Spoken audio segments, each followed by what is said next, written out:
ሰላም ጤና ይስጥልኝ አድማጭ ተመልካቾቻችን፣ ይህ ቁም ነገራም የተሰኘው የዩቲዩብ ዝግጅታችን ነው።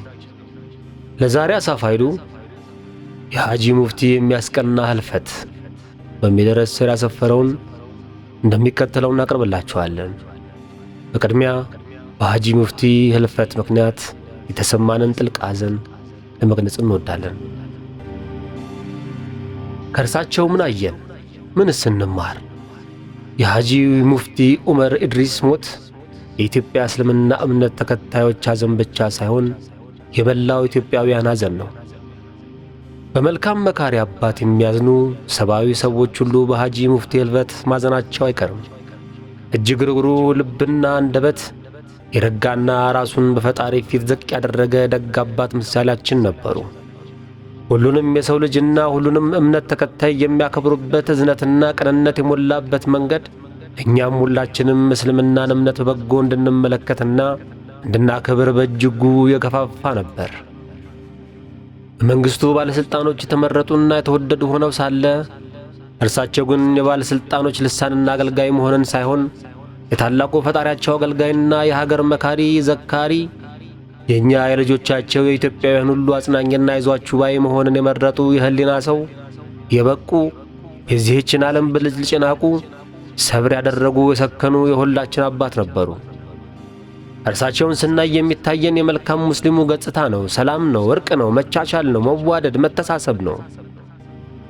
ሐጂ ሙፍቲ ዑመር ኢድሪስ በሞት መለየታቸው ያሳዝናል። ግን ለህሊናቸው ኖረው ለሚሊዮኖች ምሳሌ ሆነው በቃልም በተግባርም የታላቁን ፈጣሪ መልካም ቃልና ሥራ ገልጸው አሳይተው የብዙዎቻችንን ልብ በፍቅር ነክተው የተጣላን አስታርቀው ያጠፋን ገጽጸው ስላለፉ አያስቆጭም። ትልቅ ሰው አጣን፣ ግን ህልፈታቸው ያስቀናል።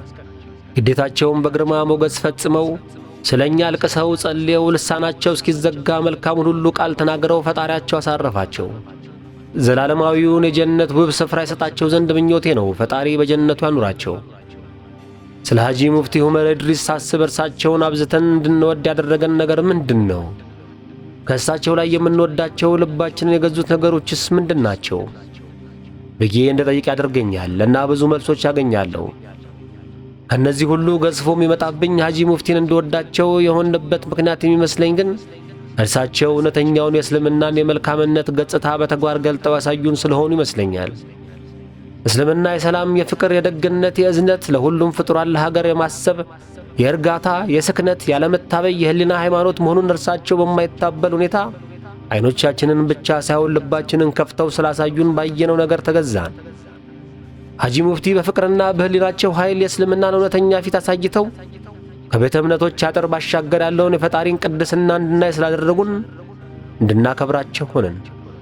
ሐጂ ሙፍቲ ዑመር ኢድሪስ ስመለከት በአንድ ወቅት ለጥቁር አሜሪካውን የእስልምና እምነት ተከታዮች የእውነተኛ ሙስሊም ታላላቅ የባህሪ መገለጫዎች ምንድናቸው በሚል ርዕስ ስር ታላቁ ምሁር ዶክተር ሼህ ሐሰን ፋርሃን አልማላቂ የዘረዘሯቸው የነቢዩ መሐመድ ወይም የሱና 10 የባህሪያት አስተምህሮች ይመጡብኛል። ሐጂ ሙፍቲን ስትመለከት የሚመጡብህ በእርሳቸው ላይ ደግሞ ደጋግሞ በትልቁ አረበውባቸው የምትመለከታቸው እነዚህ ከሱናው የተቀዱ 10 የመልካም ሙስሊም አስደማሚ ተክለሰብናዎችን ነው። ለመሆኑ ምን ናቸው እነዚህ? እነዚህን ሐጂ ሙፍቲን በትክክል ይገልጹልኛል የምላቸውን በሼህ ሐሰን ፋርሃን አልማሊክ የተገለጹ የመልካም ሙስሊም መገለጫ ባህሪያት ባጭሩ እንደሚከተለው አስቀምጬ ዝግረ ሐጂ ሙፍቲ ዑመር ኢድሪስ ጽሑፌን አበቃለሁ። በሐጂ ሙፍቲ ዑመር ኢድሪስ ላይ በግልጽ የምናያቸውና ከእርሳቸው ለሁላችንም ቢቀሩልን ብዬ የምመኛቸው 10 ባህሪያተ ስብዕናዎች እኚሁና፣ አንደኛ እውነተኝነት። እናንተ አማኞች ሆይ ግዴታችሁን ለፈጣሪ አድርጉት፣ ቀጥተኛና እውነተኛ ቃላትንም ተናገሩ። ቅዱስ ቁርአን 33:7። ሐጂ ሙፍቲን የምንወድበት አንዱና ትልቁ ምክንያት በሥልጣን ፊት ቆመው ሳለ የሚላበሱት እውነተኝነታቸው ነው። ሲናገሩ በቀጥታ ነው። በፍጹም ከመቀላመድ የራቁ ሰው ነበሩ። በአንድ ንግግራቸው ላይ ሐጂ ሙፍቲ ሕዝቡንም ከመከሩ በኋላ ጠቅላዩንም ጠቅሰው እሱና ባለሥልጣኖቹም ሕዝብን በትክክል እንዲመሩ የሕዝቡ ሕመምና ስቃይ እንዲሰማቸው ይገባል ሲሉ ተናግረዋል። አላህን የሚፈሩ እንጂ ለምድራዊ ሥልጣን የሚርበደበዱ ሰው አልነበሩም። ሁለተኛ ከግብዝነት መንጻት። ፈጣሪህን አገልግለው ከግብዝነት ወጥተህ ለእርሱ ተገዛ። ቅዱስ ቁርአን 39:2። ሐጂ ሙፍቲ ከግብዝነት ሕይወት የራቁ ሰው ይመስሉኛል። ሂፖክራሲ ከምንለው የታይታ ማስመሰል የራቁ፣ የሚያደርጉትን የሚያደርጉት፣ የሚናገሩትን የሚናገሩት፣ መነገርና መደረግ ስላለበት ሳይሆን ከልባቸው አምነውበት በሁለመናቸው ፈጣሪ የሚወደው ነገር ያንን ነው ብለው ተቀብለውት ነው። በኮንቪክሽን ነው የሚመላለሱት ሐጂ። የማያደርጉትን ነገር አይናገሩም። ከፈጣሪ ያፈነገጠ ውግዘት፣ የክፋት ቃል ለአንዱ ወግኖ ሌላውን መኮነን፣ ጻድቅ ነኝ ብለው ራሳቸውን መኮፈስ እርሳቸው ጋር የለም። የሚያገለግሉት አምላክ እንጂ ታይታ መስዬ ልቅረብለት የሚሉት ሌላ አካል አልነበራቸው። ለራሳቸው የታመኑ ሰው ነበሩ። ሦስተኛ፣ ከራስ ወዳድነት ተሻግሮ ማሰብ። ለግል ጥቅም ሳይሆን ለደግነት፣ ሌሎችን ወዶ ማድረግ። ጥቅምን የምታሳድድ ሰው አትሁን። ቅዱስ ቁርአን 74:6። ይህ የእስልምና አስተምህሮት አንድን መልካም ነገር ስታደርግ ለራስህ ጥቅም ያስገኝልኛል፣ ዝና ያስገኝልኛል፣ ሀብትና ክብር ያስገኝልኛል ብለህ ሳይሆን ያንን ነገር ማድረግ በራሱ ጥሩ ስለሆነ ያደረክለት ሰው ስላሳዘነህ ለእርሱ ጥሩ ሆኖ መገኘት ትክክል ነው ብለህ በልብ ስላመንክበት ፈጣሪ የሚወደው ነው ብለህ ስላመንክ መሆን እንዳለበት ይናገራል። ከዚህ አንጻር የሐጂ ሙፍቲን ነገሮች ሁሉ ካየን እርሳቸው የሚመላለሱት በዚህኝ ጥቅመኛ ዓለም ሰዎች የምንገዛበት የእንካ ለንካ መርህ እንዳልሆነ መገንዘብ አያዳግትም።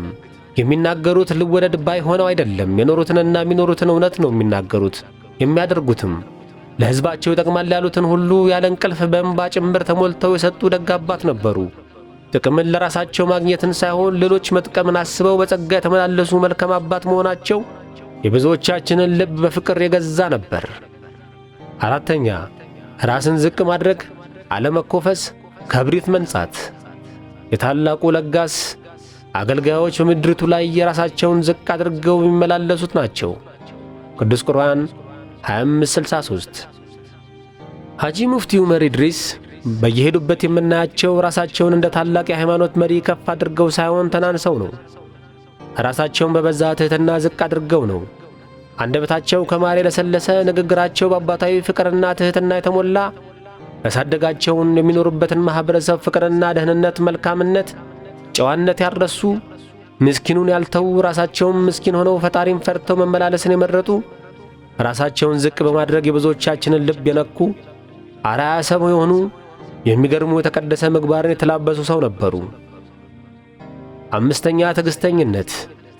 አላህ ትዕግሥተኞችን ይወዳል። ቅዱስ ቁርአን 3:145። ሐጂ ሙፍቲ ሲበዛ ትዕግሥተኛ እንደነበሩ የሚነግሩን ብዙ ነገሮቻቸውን በአደባባይ ያየንና የሰማንን። ተቃራኒ ጽንፍ ይዘው በእልህ የተገፋፉና የተነጣጠሉ የሃይማኖቱን ሰዎች በታላቅ ትዕግሥት ሁሉንም አድምጠው ሁሉንም ችለውና አቻችለው ወደ አንድነት ለማምጣት ሐጂ ሙፍቲ ትልቅ አበርክቶና ሚና እንደነበራቸው ብዙዎች በገሃድ የሚመሰክሩላቸው ናቸው። ትዕግሥተኛ ሰው መሆናቸው በተገኙበት ቦታ ሁሉ በትዕግሥት ሲያዳምጡ ላያቸው በቀላሉ ይከሰትለታል። በትዕግሥት የሚያስተውሉና የሚያዳምጡ ሰው ባይሆኑ ኖሮም የሕዝባችንን ሁኔታ ጠልቆ የሚገነዘብ ልብ ባላገኙም ነበር። መስጊድ ተቃጠለ፣ ቤተ ክርስቲያን ነደደ፣ እንዲሆነ እንዲያሆነ፣ ሀገርና ሕዝብ ጦርነት ታመሰ፣ ደም ተፋሰሰ። በስንት ጥላቻና ሰብአዊ ቀውስ ውስጥ ነው ያለነው። በዚህ ሁሉ ውስጥ ግን የእርሳቸው ስብዕና ለመዛነፍ በትዕግሥት የታሸ ነበር። በጣም በብዙ ትዕግሥት ጥላቻን የመግራት ወደ ፍቅር የመለወጥ ጸጋ የተሰጣቸው የበሰሉ አዛውንት ነበሩ በእውነት። ስድስተኛ፣ ይቅር ባይነት። ሰዎችን ይቅር በል፣ ጥፋታቸውን አግዝፈህ አትመልከት። አላህ ስላንተ እንዲሁ እንዲያደርግ አትሻምን? ቅዱስ ቁርአን 24:22። ሐጂ ሙፍቲ በእምነታቸው ከፍተኛውን ደረጃ የደረሱ፣ ቅዱስ ቁርአኑን ደጋግመው የቀሩ፣ ያስተማሩ፣ ሐዲሶችን የመረመሩ፣ 82 ዓመታትን በሕይወት ሲኖሩ ከብዙዎች ብዙ ዕውቀትና ልምድን የቀሰሙ፣ በብዙ ጽድቅ መንገዶች የተመላለሱ የእምነት አባት ናቸው። አንዳንዶች ትንሽ ዕውቀትን ከግብዝነት ጋር የያዙ ዘለው ተነሰው የሌላውን እምነት ተከታዮች ሲኮንኑ፣ በሌሎች ላይ ሲዘባበቱ፣ ጥላቻቸውን ሲገልጡ፣ ከፈጣሪያቸው ላይ ዓይናቸውን ነቅለው ራሳቸውን ከሰዎች ጋር በማፎካከር ካንተ የኔ ይበልጣል አይነት መመጸዳደቅ ውስጥ ሲገቡ፣ ብዙ የሚያውቁትና ብዙ በእምነቱ ውስጥ የጠለቁት ሐጂ ሙፍቲ ግን ሁሌም የሚታዩት ለአንተም ሲያስቡልህ ነው፣ ሲጨነቁልህ ነው፣ ሲጸልዩልህ ነው፣ ሲያዝኑልህ ነው። ሁሉን ነገርህን ይቅር ያለ ሰው የሚያሳይህን ሩህሩህ ፊት ነው የሚያሳዩ። ፈጣሪ እርሳቸውን ይቅር እንዳላቸው ያረሱ አባት ናቸው ሐጂ ዑመር። በሀገራችን በተከሰቱ የተለያዩ ዓለማዊም ሆነ መንፈሳዊ ቅራኔዎች መሃል ተገኝተው ሁሌም ይቅር መባባልን ሲሰብኩ የሚታዩ የይቅር ባይነት መምህር ነበሩ። ከመፈረጅ ይልቅ በፍቅር ማድረቅን የመረጡ የዕድሜ ባለጸጋ ነበሩ። ይህ በሁሉ ዘንድ ተደማጭ አድርጓቸዋል። ትልቅ ካሪዝማና ተሰሚነትም ሰጥቷቸዋል። ሰባተኛ የአእምሮም የአካልም ንጽሕና። ስኬትን የተጎናጸፈ ሰው ራሱን ያነጻ ወይም በአእምሮም በአካልም እና የፈጣሪውን ስም የሚያስታውስና የሚጸልይ ነው። ሐጂ ሙፍቲን ምናልባት የእኛ በዐይኑ ያያቸው ትውልድ ብቻ ሳይሆን መጪውም ትውልድ የሚያስታውሳቸው ዘወትር ተጎናጽፈውት በሚገኙት ነጭ ንጹሕ ውህ መንፈሳዊ አልባሶቻቸው፣ ካባዎቻቸው፣ ነጭ ጥምጣማቸውም ጭምር ነው። በቅዱስ ቁርአኑ ጨርቅህ ንጹሕ ይሁን የሚል ጥቅስ አለ። ብዙዎች ይህ ቃል ልብስህን ብቻ ሳይሆን በውስጥ የምትላበሰውን አመለካከትህንም አስተሳሰብህንም ሕሊናህንም ጭምር ንጹሕ እንድታደርግ የሚናገር ቃል ነው ሲሉ ያስረዳሉ። የክርስትና ቅዱስ መጽሐፍ ጽድቅን ልበሱ እንደሚለው ማለት ነው። ሐጂ ሙፍቲ ከውጭም መጎናጸፊያዎቻቸውን ሁሉ እንደ በረዶ ያነጹ፣ ውስጣቸውንም በመልካም ስብዕና ያነጹና ንጹሕ ያደረጉ፣ የፊት ገጾቻቸውንም ያነጹ፣ በንጽሕና ግርማ የመመላለስ ታብይ ተምሳሌት ሆነውልናል። ሰው ናቸውና ስተት ቢገኝባቸውም አይገርመኝም። ግን እኛም ሰው መሆናችንን አውቀው በንጽሕና በተሞላ የጸሎት ሕይወት ኖረው ለእኛም ለወገኖቻቸውም በሙሉ የአብሮነትንና የጥሩነትን ኃይል በቃልም በተግባርም መግበውን ያለፉ ንጽሕናን ጌጣቸው ያደረጉ የእምነት አባት ነበሩ። ስምንተኛ ሐቀኝነት። የሌሎችን ንብረት በሐሰት አትውሰዱ። የማይገባችሁን የሌሎችን ጥሪት ለመውሰድ እንዲያመቻችሁ ስትሉ በሐቅ ያልተገኘ መሆኑን የምታውቁትን ጥሪት ለባለሥልጣናት ጉቦ አድርጋችሁም እንዳትሰጡ። ቅዱስ ቁርአን 2:188 የእስልምና እምነት ውስጥ በአንዲት የሰናፍጭ ፍሬ በምታህል እንኳን መጠን እያወቁ ሆነ ብሎ መለኪያ ሚዛንን ማሳሳት በጥብቅ የተወገዘ ነው። ሐቅና ፍትሕ በእጅጉ የተሰበከበት እምነት ነው እስልምና። እርግጥ ነው በእምነቱ ጥላ ስር ሆነው የሚያጭበረብሩ፣ የሚያታልሉ፣ ሚዛን የሚያጎርሉ ይኖራሉ። የሰው ልጆች ፍጹም አይደለንም። ነጋዴውም፣ ፖለቲከኛውም፣ ጸሐፊውም፣ ሹሙም፣ ምስለኔውም ሁሉም በየፊናው ለራሱ የበለጠችዋን ልውሰድ ሲል ነው አገሩ የሚበጠበጠው። ለዚህ ነው ወደ ሐቃችን የሚመልስ የእምነት ልጓም የሚያስፈልገው። ለዚህ ነው ጥብቅ ሕግጋት የሚያስፈልጉን። ለዚህ ነው ሐቀኛ ሰዎች መብዛት ያለባቸው። ሐጂ ሙፍቲ ኡምድሪስ እንደ ሃይማኖት አባትነታቸው የሐቅን ዋጋ በአደባባይ በቃል በተግባርም ያሳይተውን ያለፉ ሰው ናቸው።